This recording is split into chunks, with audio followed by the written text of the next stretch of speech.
Hey broskies, it's Sona, and today I'll be drawing the amazing Digital Circus characters if they were human, Abstracted Edition. While I've turned the main cast human, these past abstracted characters are a complete mystery. So I thought, hey, I don't know anything about them, so let's do it anyway. Let's get drawing. Of course, the first abstracted character I'm drawing is Kaufmo. Kaufmo first appears in the pilot episode, only showing a cardboard cutout of himself during the theme song of the show, as he had refused to leave his room. The others explained to Pomni that Kaufmo hasn't been doing too well, so concerned for his well-being, they go to check up on him, and Jesus Christ, what the heck is that? Kaufmo had gone completely insane thinking about the exit, and abstracted, now appearing as this thing. Looks like my sleep paralysis demon. He goes ham on Ragatha, and I honestly thought she was gonna die in the first episode, and chases Pomni. He rampages throughout the circus and also defeats the Gloink Queen before finally being stopped by Ringmaster Kane and is lured down into the cellar with all other abstractions. And that's all we see about him. Aside from the cardboard cutout, we don't even actually get to see his regular self in the show. Fun fact, Kaufmo was originally gonna be part of the main cast of the show, but was replaced with Jax after he was developed since they didn't want to make it too crowded. On the wiki, according to Gooseworks, Kaufmo was very similar to Ragatha, always joyful and goofing around, cheery, optimistic, toxic positivity kind of clown character. And if Kaufmo hadn't abstracted, it's very likely him and Pomni would have been great buddies. I really do wish we could have seen Kaufmo interact with the other characters a bit. That would have been awesome to see. Also, if Kaufmo would have met Pomni and hung out with the others for a while, I feel like his abstraction could have been even more impactful, as we would have gotten a better taste of his character. Maybe, hopefully at some point, we'll get a flashback episode that'll show a little bit more of Kaufmo, but who knows. We don't know his age, but considering how long Kaufmo must have been in the circus to abstract, I'm gonna guess he's middle-aged, though I'm not sure if the character's age, since it is a digital world. As for how others felt about Kaufmo, some of them seemed in the middle, others appear annoyed by the mention of him, especially Zooble, and don't find his jokes funny. That's so sad. Kaufmo does get upset when people don't laugh at his jokes, as Ragatha apologized for fake laughing at his jokes, and then he proceeded to slap the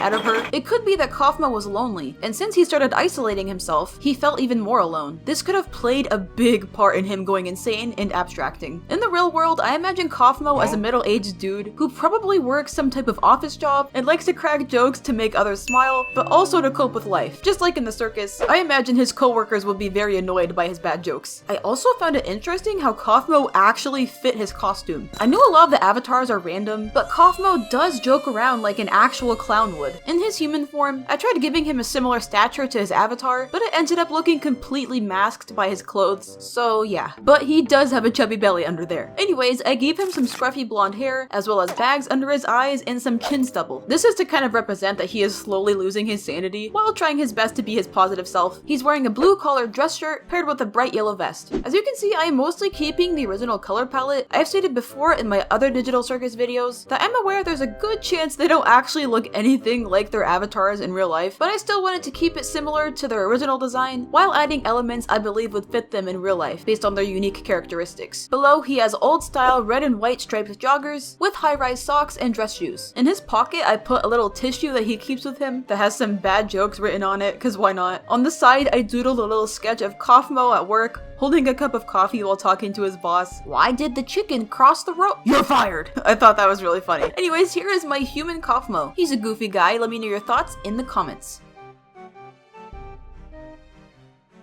Next up, we are doing Queenie, the only other abstracted character that we actually know a little bit about, but not much. The only image we see of her is on her door, X'd out like all the other abstracted characters. Minnie started calling her Queener, because it sounded closer to Kinger, but Gooseworks confirmed her name is Queenie, which honestly is for the best, cause Queener sounds kinda strange to be honest. She looks nearly identical to Kinger, being a chess piece but a queen instead of a king, darker brown, eyelashes, brown eyes, and a red cloak. It's pretty safe to say she's most likely Kinger's wife. And if she is, it also explains a lot to why Kinger is going crazy. Not only has he been trapped in a circus for so long, but he also lost his wife. Many people are curious as to why she abstracted before Kinger, and also, did she arrive with Kinger at the same time? Did they know each other prior to entering the circus? If so, how did they remember they were married if their memories are erased upon arrival? We have so many questions, but for now, we'll just have to wait and see if we get any answers in future episodes, or from Gooseworks herself. While we basically know nothing about Queenie's personality, her and Kinger probably have some similarities, and considering she abstracted before Kinger, she may have been even more far gone than him, if that's even possible. But I still can't help but feel she was a little more sane than him. They gotta balance each other out somehow. I imagine her as kind and caring, as well as down to earth, but also may have gotten annoyed here and there by Kinger's craziness, and maybe she went crazy because she couldn't handle how crazy he was, who knows. We have no clue why they're both chess pieces, but I like to think that maybe they bonded over playing chess together. I like the sound of that, it's very sweet. I drew Queenie sitting down, holding a cup of coffee, as I imagine her to be more relaxed than Kinger, and considering Kinger's age, she's an older woman too, so I'm sure she enjoys relaxing. Her hairdo is a short curly bob, including some streaks of gray hair to better fit her age. There's also a chess hairpiece holding her hair back. I made sure to still give her big shiny eyes. It's definitely one of their most defining features, and I think they're adorable. Her dress is light pink with a wide collar v-neck, and over that is her red robe. Even if she isn't an actual queen in real life, robes are cozy. Of course she'd wear it at home. I gave her the same chess piece necklace that I gave Kinger in my other video. Go check it out. Like, they have matching necklaces. I thought that would be really sweet and also sad, cause she's gone. Here is Queenie. I adore this design, and I think she looks so cute and sweet.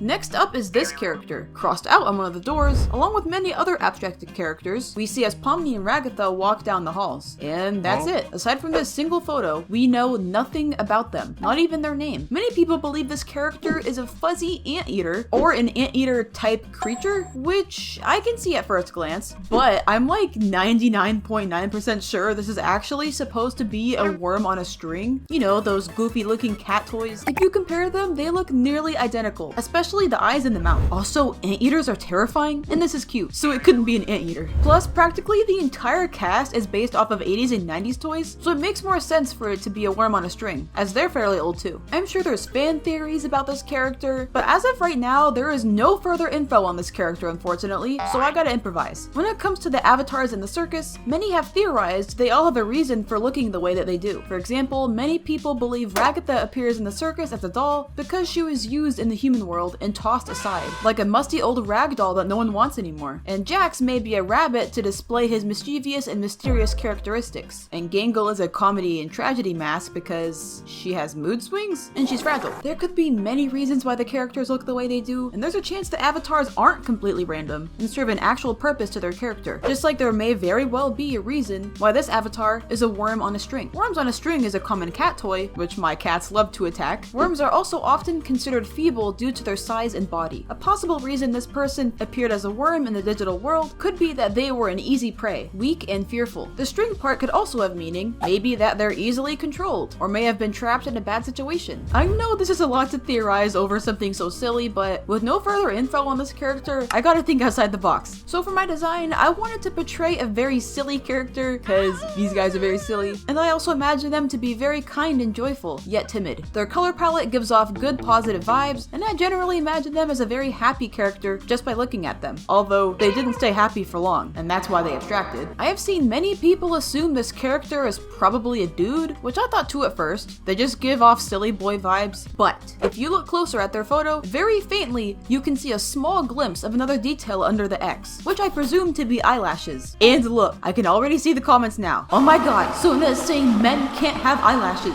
And I know, you're right, SpongeBob has eyelashes, so I know that isn't true. But I just have a feeling this character is a girl, or maybe neither, like Zooble. But my version is a girl, because I said so. Since they're fuzzy, I gave her fluffy hair and a kind yet timid facial expression to better represent her anxiousness. This is probably one of the most simple outfits I've ever drawn. An oversized pointed hat to represent the worm head, and a very long baggy dress below. The sleeves are over her hands to show she is small, and also because you can't really see Worm's arms or legs. She has her arms hunched up to her chest because she's uneasy, and may have trust issues around everyone, similar to how Gangle's arms are always like that as a sign of some form of emotional distress. I kept the same colors as the original, and she has silly string worm earrings. I love this outfit. I think it fits her silly nature perfectly. Down below, as you can see, she is slowly abstracting. This drawing is more of a humanization of her avatar rather than what I think her real life self would look like, as I have nothing to go off of appearance wise. So this is pretty different from the other characters I've done, but I love it and I think she's adorable. Here is Wormy? Whatever her name is. Maybe guess it in the comments.